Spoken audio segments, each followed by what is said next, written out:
Olá, amigos e amigas. Eu sou Jansen Raco, professor do curso de Teologia da Unigran Rio.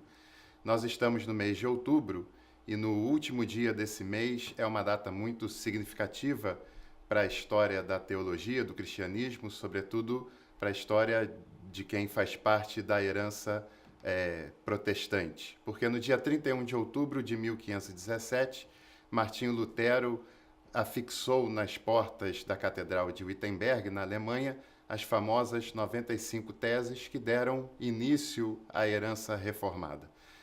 Mas antes disso, é importante que a gente analise um pouco mais a trajetória de Lutero até esse dia histórico e emblemático para todos nós.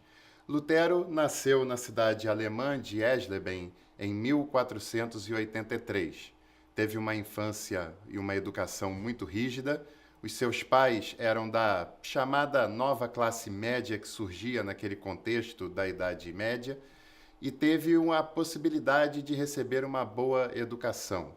Lutero se formou em Direito, teve sempre uma educação religiosa muito rígida, até que um dia um episódio marca a sua juventude, a sua caminhada, que foi quando ele, ao retornar para sua casa, foi surpreendido por uma forte tormenta que levou Lutero ao medo e naquele momento ele faz uma promessa a Santa Ana de que se ele fosse poupado naquele dia, ele se tornaria monge.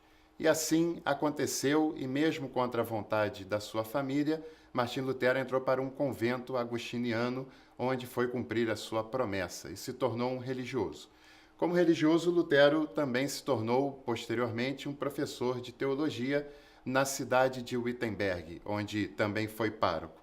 Lutero tinha uma personalidade um tanto quanto aflita, até por causa do contexto, do medo, da rigidez da sua disciplina naquele contexto, e ele conta na sua biografia que tinha muita dificuldade de sentir amor por Deus. Pelo contrário, Lutero tinha uma certa repulsa de Deus. Até que um dia ele recebe de um superior da sua ordem o seguinte conselho: tenha fé em Deus e leia a Bíblia. E assim Martinho Lutero fez. Para agravar ainda o seu momento de aflição, em 1510 Lutero fez uma viagem a Roma, onde percebeu que a igreja daquele contexto estava muito diferente dos ideais propostos pelo Novo Testamento.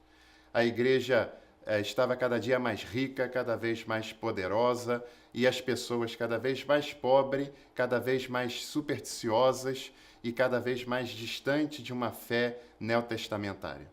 Lutero volta profundamente abalado de Roma e, algum tempo depois, ele se depara com as palavras do apóstolo Paulo no livro de Romanos, capítulo 1, versículo 17, o justo viverá pela fé. Se deparar com essas palavras e com essa declaração foi uma experiência transformadora para Lutero.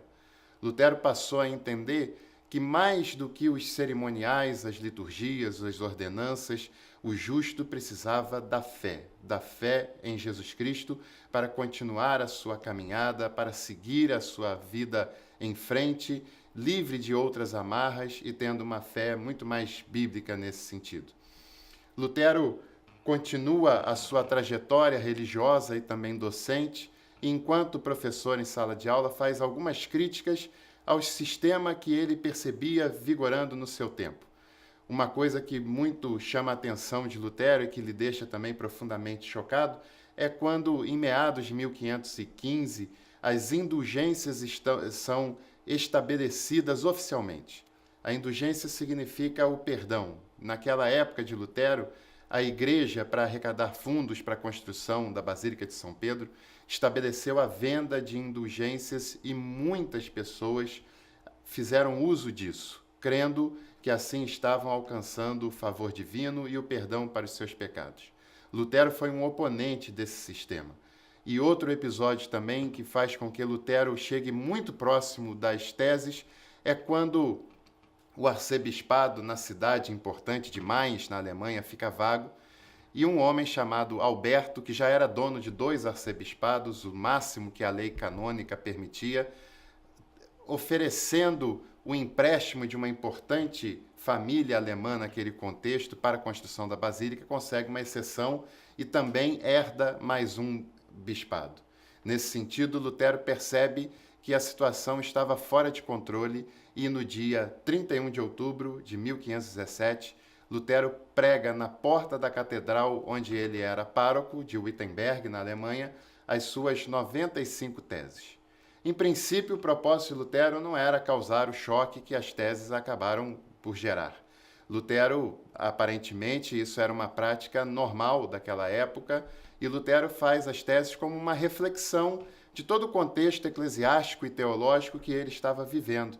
E dessas 95 teses, o principal tema que Lutero condena e reflete é justamente sobre a venda de indulgências. Quando as pessoas têm acesso, sobretudo ligadas à hierarquia, à igreja, ao conteúdo que Lutero tinha escrito, tinha refletido, é que a situação começa a se agravar. 3 anos depois, em 1520, o Papa da época, Leão X, escreve a bula chamada Exsurge Domini, dando a Lutero um ultimato. Ele tinha alguns dias para se retratar das consideradas heresias que vinha falando. Caso não o fizesse, ele seria excomungado.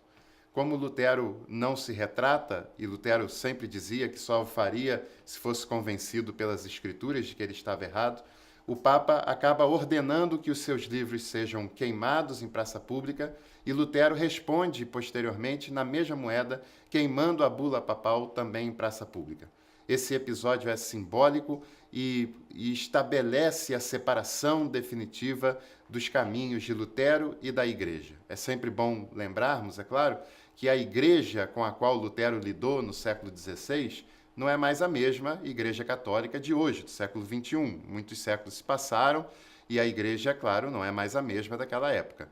Mas, naquele contexto, Lutero sentiu a necessidade de refletir o que vinha acontecendo eclesiasticamente e teologicamente.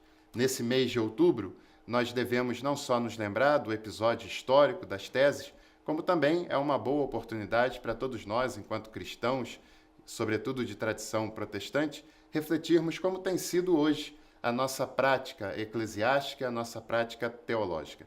Se essa prática tem se adequado ao que foi proposto por Jesus e pelo Novo Testamento, ou se essa prática tem, novamente, se afastado dessa proposta.